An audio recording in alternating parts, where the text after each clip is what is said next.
Imagine cheering for your favorite Hollywood star, only to find out they're a total nightmare behind the scenes. From screaming at directors to storming off sets, these icons weren't just dramatic on screen. They were the drama. This isn't reality TV, folks. It's real life in Tinseltown.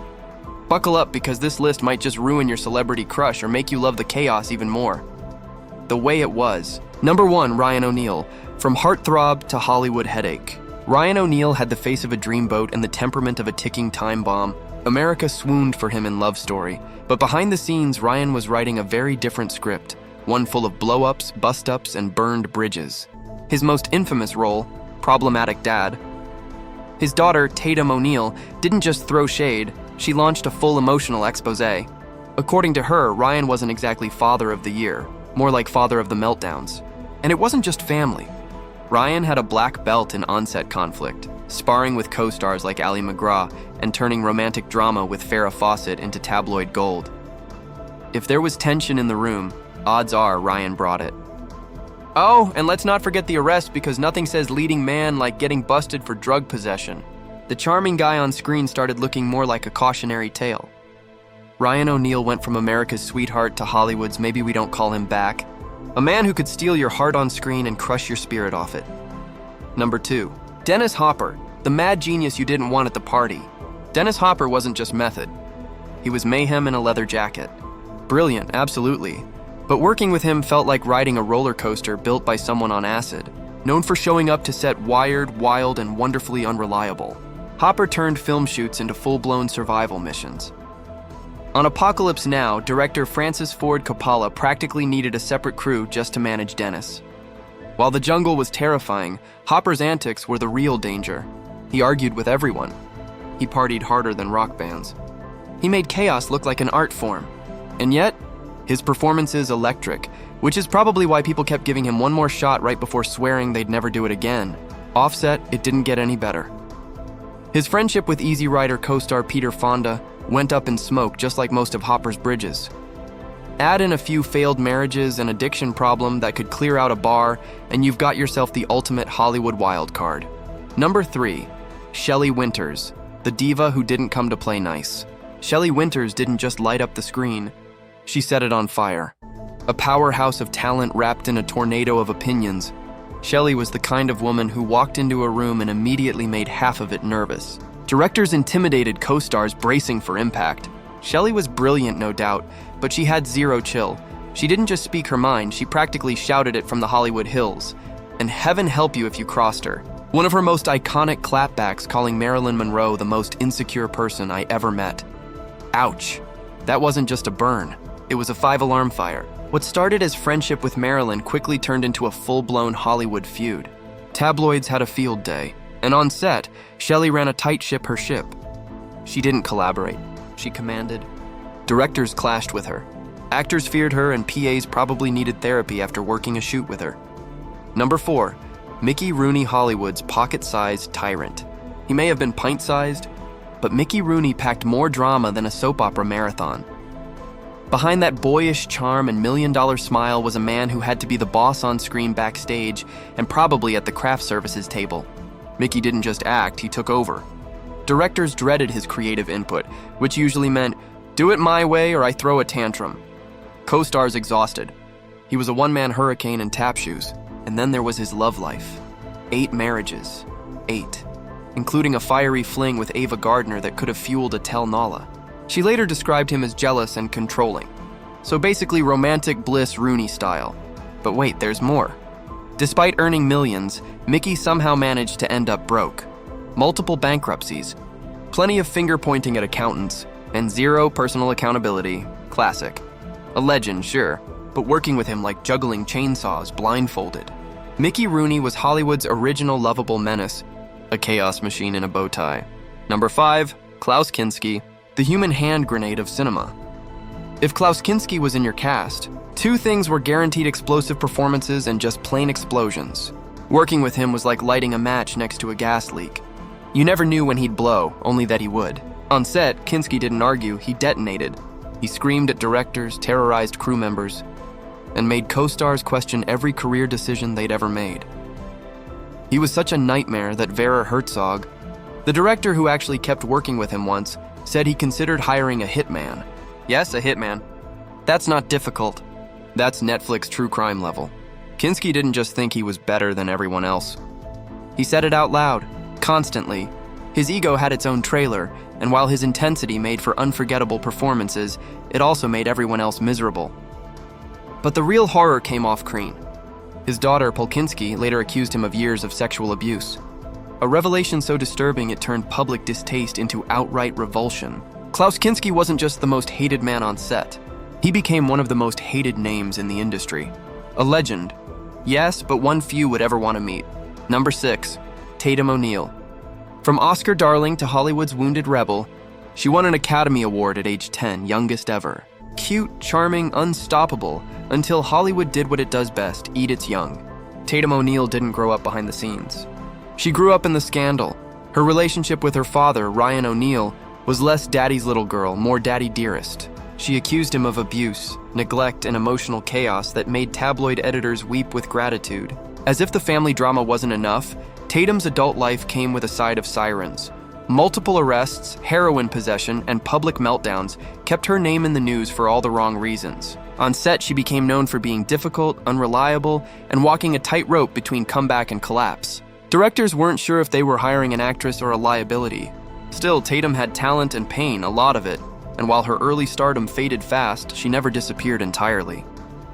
She just became Hollywood's cautionary tale, what happens when the spotlight hits too soon, and no one teaches you how to live in the dark. Number 7, John Wayne, the Duke of Drama, and we don't mean on screen. John Wayne didn't just play the tough guy. He was the tough guy both in the saddle and at the dinner table. But behind the swagger and cowboy boots was a man whose off-screen opinions packed more firepower than his Colt revolver. Wayne was Hollywood's all-American icon, unless you were anti-war liberal or breathing in the 1960s. His die-hard support for the Vietnam War and shoot-from-the-hip politics made him a hero to some and a relic to others.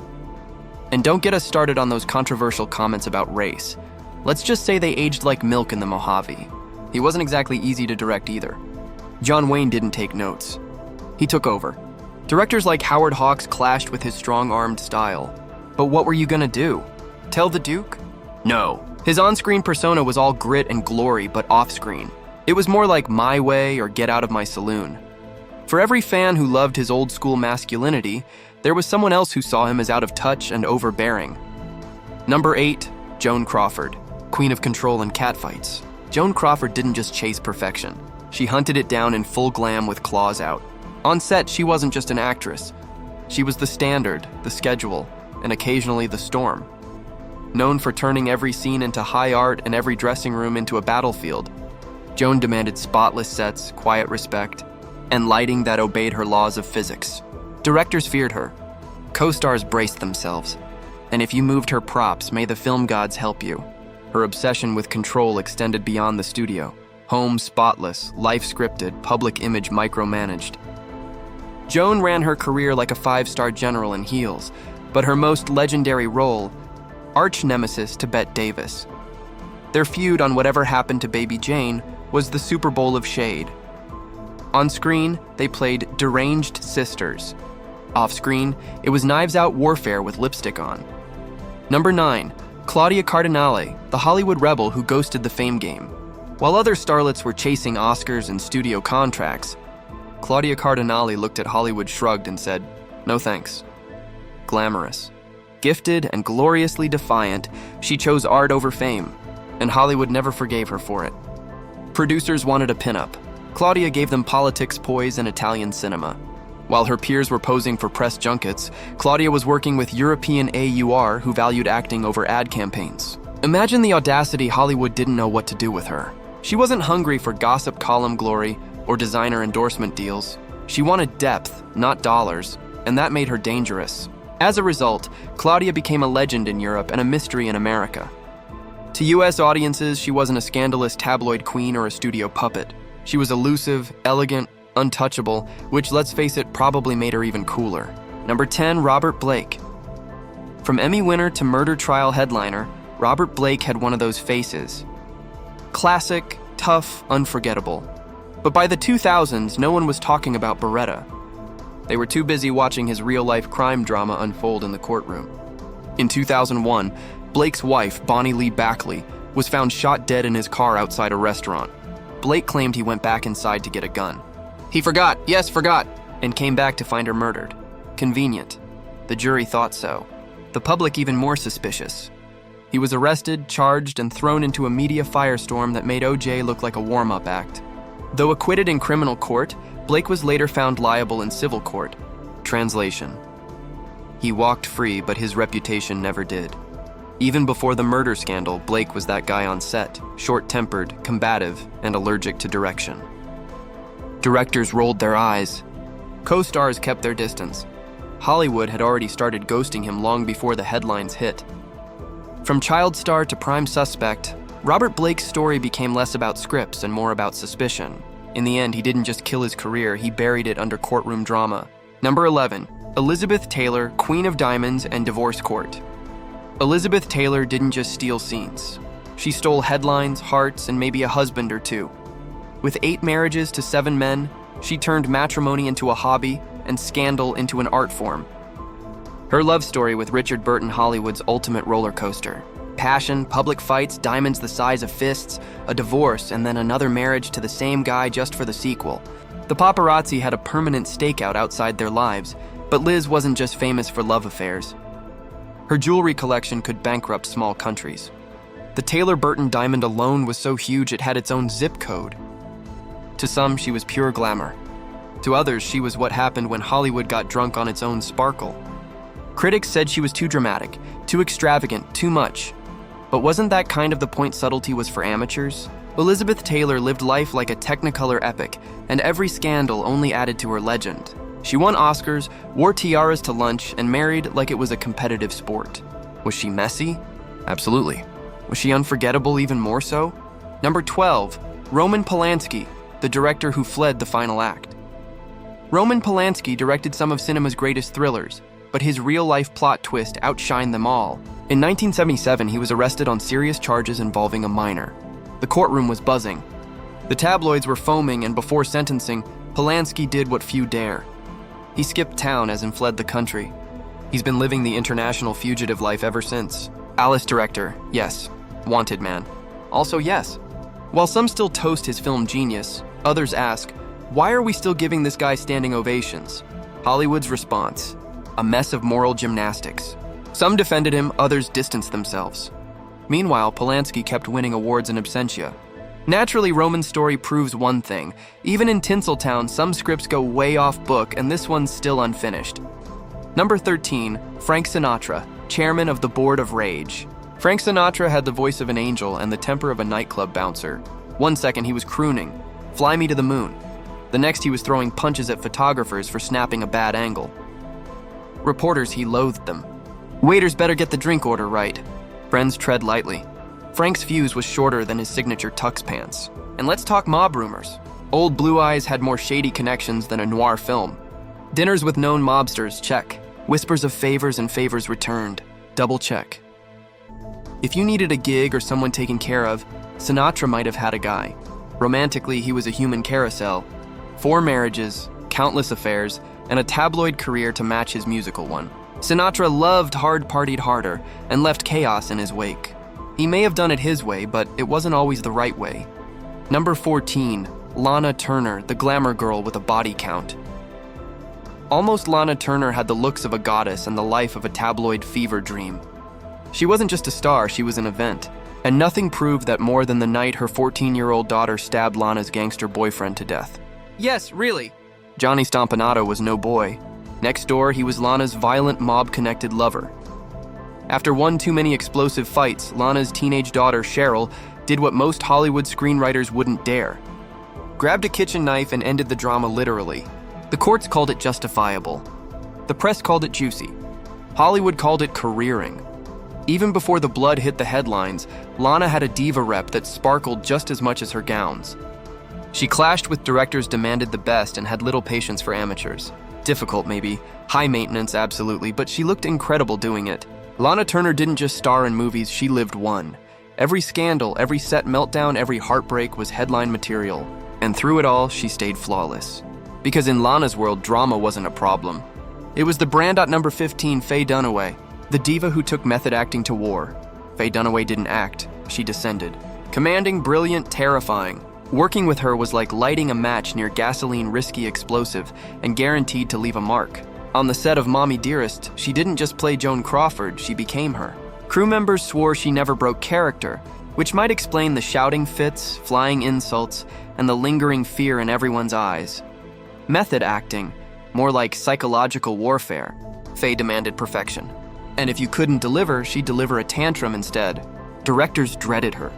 Co-stars ducked for cover, and behind every award-worthy performance was a production team needing therapy. Her off-screen feuds were just as juicy. Ask Roman Polanski, who once reportedly yanked her hair out on set. Spoiler, it didn't go over well. In Hollywood, they say never work with kids, animals, or Faye Dunaway, but number 16, Marilyn Monroe, the blonde bombshell who blew up the system. She was the face of glamour, but behind the platinum curls and perfect pout, Marilyn Monroe was a beautiful mess with big dreams and even bigger baggage. She was late constantly. She missed entire shooting days. Directors pulled their hair out. But when she did show up, magic, tragic, chaotic magic. Marilyn battled depression, anxiety, and the prison of being Hollywood's favorite dumb blonde. But she wanted more serious roles, creative control, respect, so she did. The unthinkable started her own production company in the 50s while being the most famous woman in the world. The studio's furious, the men in charge terrified. Marilyn wasn't playing by the rules anymore. She may have been fragile, but she wasn't stupid.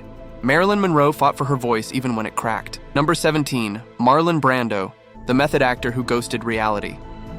Marlon Brando wasn't just a star. He was a walking contradiction in a leather jacket. Genius, absolutely, easy to work with. Only if you enjoyed chaos on Apocalypse. Now he showed up overweight, unprepared, and hadn't read the script. He refused to memorize lines, demanded they be read to him, like bedtime stories, and still turned in a performance so haunting, it made everyone forget how much they wanted to strangle him. He clashed with directors, ignored producers, and treated film sets like his personal playground. But if you dared to question him, he'd hit back with either a monologue or a lawsuit. Off-screen, he was just as complicated. Activist, lover, absentee father. Brando had affairs scandals and kids who later called him emotionally absent and deeply flawed. And let's not forget the Oscars incident. He refused his Academy Award and sent a Native American activist to reject it on live TV. Iconic, yes. Polarizing more than a little. Brando redefined acting and also redefined difficult. Number 18. Natalie Wood, Hollywood's golden girl with a mystery ending. Natalie Wood had the perfect Hollywood life until it ended with one of Tinseltown's most infamous mysteries, a yacht, a fight, a body in the water. No scriptwriter could have penned it better. She was on a boat with husband Robert Wagner and actor Christopher Walken. Hours later, she was found drowned wearing a nightgown and socks. The official story, accident, the public reaction, suspicious silence. Reports of a heated argument that night fueled rumors of foul play. Wagner's story kept changing.